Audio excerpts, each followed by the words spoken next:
Another opportunity, another chance to be back in Bible study. Thank God for the mind to come. Amen. Do give honor to our pastor on tonight. Amen. Give honor to our co-pastor, his companion. Amen. Thank God for you pressing your way out.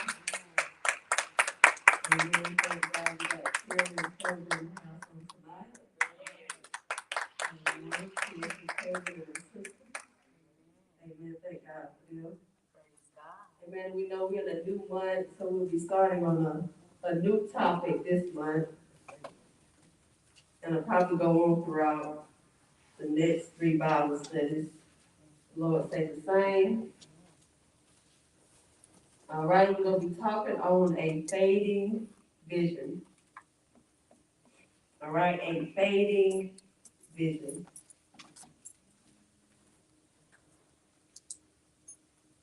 All right, before we move forward, can anyone give me the definition of what they think something is fading? What is that? What does that mean? Said deteriorating.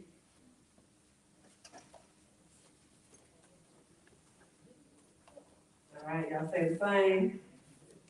All right, so fading. Sister Shirley said losing its color. That's true. Losing its color. You think about something you wash it too often, or you think about you have maybe like a black or blue shirt or something, and you get a bleach stain on it, and that color is no longer there, it's gone, right? Okay? All right, what do you tell me that vision is in your own words? What's vision? When you see that word, what do you think about? Sight. All right? Y'all say the same thing? Sight is what you think about. Okay? So we'll give you this first definition, fade. Now this is coming from dictionary.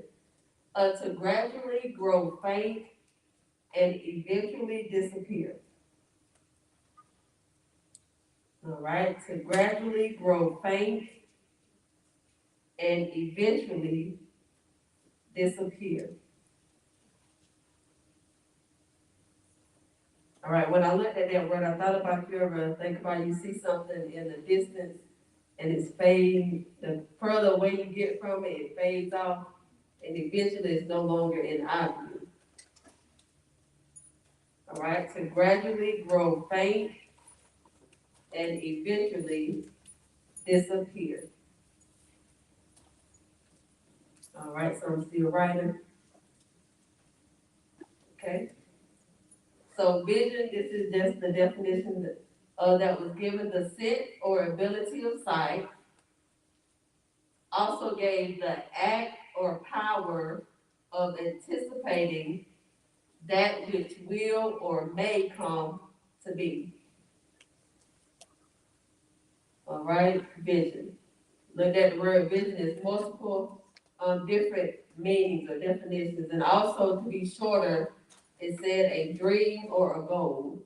You think about people say, I have a vision for this, or I have a vision plan to get this goal or this dream accomplished or to achieve, right? Okay, I'll give you a few more seconds to get finished writing that down. Okay, and tonight we're going to focus more so on vision when it comes to the spiritual side. All right, not so much as people say, well, the Lord showed me a vision. Not so much of that, but what you see, okay? What you're trying to accomplish spiritually. All right, so we're going to deal with more so of that, the anticipation of that which will come or may come to be, and the dream or goal part. All right, give you a few more seconds.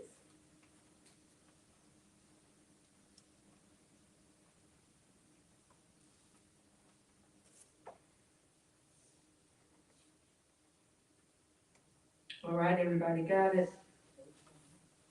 Still writing? Okay, all right. Okay, so I wrote this, you can write this down. A fading vision could eventually result in a lost vision. All right, a fading vision will eventually result in a lost vision.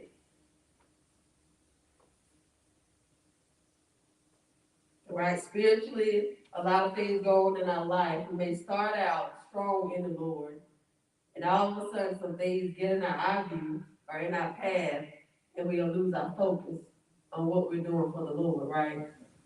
Okay, so that's what we're going to be talking on. Okay, before we get into scripture, everybody got that? Before we get into scripture, I'm going to show you this thinker statement. All right, so consider the times when your main focus was to be who God called you to be and do what he called you to do. All right, so now in this present time, is your focus still the same? All right, you don't have to answer out loud. That's just a thinking question for you. All right, and if not, why is that? All right, are you still focused on just simply pleasing the Lord? All right, if that focus then went off somewhere else, why is it? Okay, that's just a thinker for you. All right, so we're going to flip over here into starting Old Testament in Deuteronomy chapter 8. And we're going to read verses 11 through 20.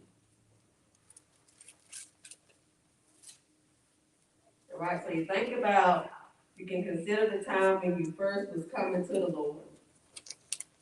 All right, how your focus, your desire, but Lord, I just want to please you. I don't want nothing to stand in the way, nothing to come before you. I just want you. Okay? So Deuteronomy chapter 8, verses 11 through 20, just say amen to me if you have it. All right, so Deuteronomy chapter 8, and we're going to do verses 11 through 20. All right, beginning at verse 11. All right, he's talking about referring back to the children of Israel right here. So verse 11, he says, beware that thou forget not the Lord thy God, and not keeping his commandments. All right, don't forget the statutes, don't forget the laws that's been given unto you. All right, don't let that fade away. It says, and his judgments and his statutes, which I command thee this day. Right, verse 12. It says, lest when thou hast eaten and art full, and hast built goodly houses and dwelt therein. All right, this is when now you start getting good things. Okay? You went from, they say, the outhouse to the White House. All right? So now you got some good stuff. He said, verse 13, it says, and when thy herds and thy flocks multiply, right? And thy silver and thy gold is multiplied. All right, what that make you think about? Money, right? Okay, when you get the good job, all right, you put in the good hours. It says, and all the good overtime now, all right, and all that thou hast is multiplied. Everything in your possession, all right, it's been multiplied. You got double, maybe even triple, all right, than when you first started out. Verse 14, he said, then thine heart be lifted up. All right, you become to get proud. And this is what goes on. He said, and thou forget the Lord thy God. All right, after a while, it's going to begin to grow faint. All right, you're focused on the Lord. If you don't deal with it when it's at that moment of being faint, you're not as focused. Eventually, that desire of serving the Lord is going to completely disappear. All right? He says, then thy heart be lifted up, and thou forget the Lord thy God, which brought thee forth out of the land of Egypt. All right, from the house of bondage. Right, think about the time when you were bound in the sins of this world. All right, and he delivered you from that, and you were just so thankful, so grateful. All right, real humble in spirit, humble in heart. Okay, verse 15, it said, who led thee through that great and terrible wilderness. All right, now right here, he's actually talking about the children of Israel going through that wilderness experience. But you think about in your own personal life, how you've been in a time where it seems that nobody else around, a dry state, right? Seems like you're in your own personal wilderness. Okay? It says, wherein were fiery serpents and scorpions and drought, where there was no water, a dry place. You ever been that way? You feel like spiritually, you feel like you're in a dry place? All right? Think about that now. He said, who brought thee forth water out of the rock of flint. Gave you water in the midst of that dry place. Verse 16, he said, who fed thee in the wilderness. All right? When you didn't know where food was coming from. Okay? You didn't know where the next bill, how it was going to be paid. You didn't know where that money was coming from. All right?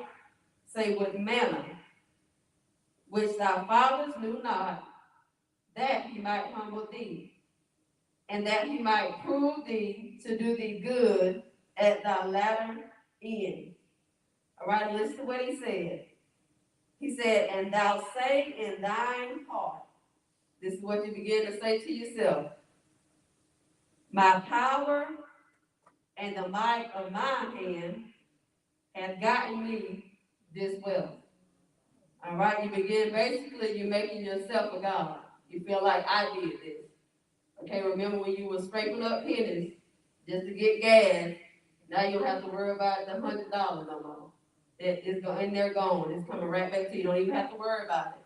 But to get to the place where you say, okay, well, this me. All right, you depend on yourself. All right, that viewpoint of looking to the Lord is now growing faint. Okay? It says, but thou shalt remember the Lord thy God, for it is he that giveth thee power to get wealth. All right, you think about it now. Just as he gives you that strength, that ability to get it, he can take it away from you. All right? He says that he may establish his covenant, which he sware unto thy fathers, as it is this day. All right, verse 19. It says, and it shall be, if thou do at all forget the Lord thy God, all right, if you lose sight, okay, and walk after other gods and serve them, all right, and worship them, I testify against you this day that ye shall surely perish. All right, we're going to pause right there. I'll ask you something. If you'll tell me what is some other gods that we'll walk after in this present day.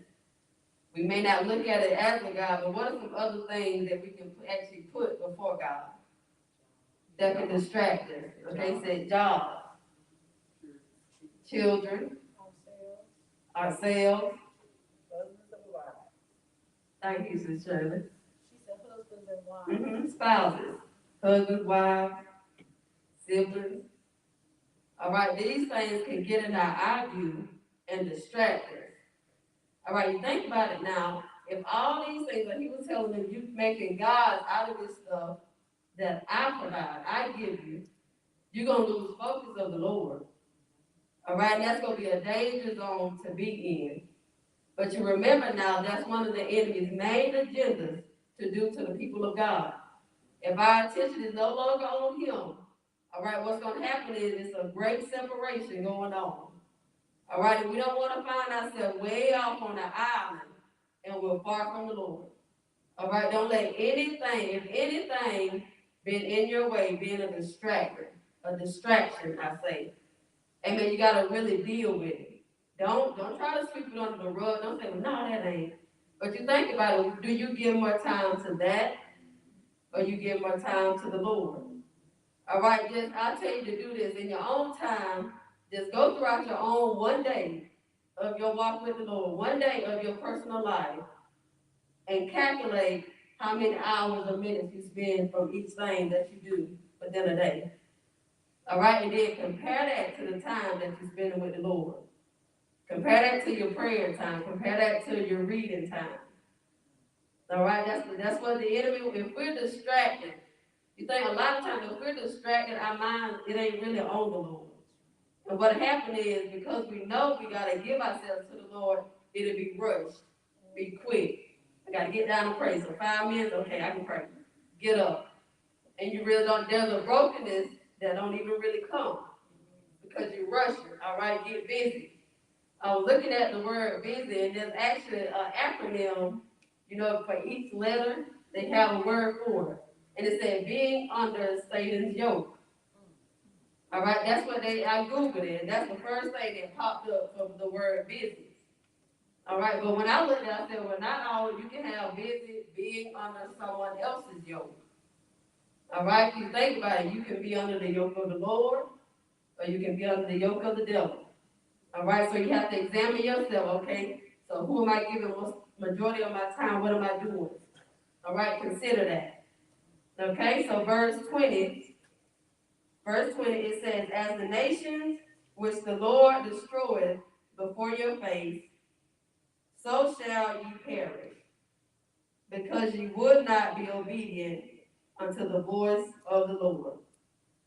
All right, that's one thing we do not want to do. Do not get to the place where, okay, I got this nice house, this nice car, nice job. All right, and I'm going to put more time, I'm going to ask for overtime. Don't even have to work it. But because that love of money then came, I'm going to just reach out for this overtime. And I'd rather be at the workplace rather than the house of God. All right, or I'd rather be out there at the work rather than with the saints of God. All right, that's a distorted vision. All right, that vision is fading. You're not focused on, okay, I got to serve the Lord. I got to do what the Lord called me to do. All right, because it's no secret to us. We realize we are in the last days. All right, and our time is very short. All right, think about it now. Think about how much time you have actually spent working and laboring for the Lord. All right, think about that personally. All right, that's something to think about, ain't it? How much work, if Jesus was to come back tonight, all right, and lay before you how much work you actually put in for him versus what we put in for other things, whatever it is, think about how you feel. All right, would your heart drop? Like, okay, now, Lord, I know I ain't been doing, all right, if it was based off the work that you do for him, would you actually be crossing into the gate? All right, that's the hour that we're in now. That's something that you got to think about. All right, because a lot of people don't realize it, but we don't have the time for work that some people think. They think it's okay, we got plenty more years. We don't. All right, we see the signs of the time. We see the hour, the season that we're in. As they say, we are in the last of the last days. All right, if we've ever been sober, if the loins of our minds have never been girded up, all right, it's time to be so now. Okay? So I said this over here, but I got another thinking question for you. All right, I ain't trying to scare you, but it's time to be sober. Okay, so that's it. The devil's agenda is to distract and take us off course. All right, we're not seeing clearly. A lot of things can come in and blur. All right. Okay, so this other thinker question, what are you most focused on? All right, as I said earlier, where does most of your time, majority of your time, where does that go to? All right, is it coming before God? All right, you think about when you first came to the Lord, there was a lot of things we wouldn't dare do. All right, there's a lot of stuff we would, I got to be at church. I got to do this come first. For the Lord come first. But we begin to get at ease. All right, and at that moment, you think about those versions now, the moment you at ease, that cry be made, and it's too late. All right, it's too late. We don't want to find ourselves in that state. All right? And so that's going to be the end of this night's Bible study. All right, just the intro. All right? So a fading vision. All right, that vision is growing faint, and eventually it's on the verge. A lot of people, it has already disappeared. But as a whole, it's eventually about to disappear. All right, if we don't awaken and become sober, and work with you, the win souls, so you think about it now, how often do people actually have that burden for souls? We'll talk about it all day. Yeah, they need to be saved. We gotta get out there in the highways and the hedges. And you think about it, if the opportunity is given, how often do you actually act on the opportunity? Okay? All right, so we're gonna close right here. All right, just one scripture for tonight. Deuteronomy 8, verses 11 through 20. And we're gonna turn it over into the hands of our brethren to get our offering.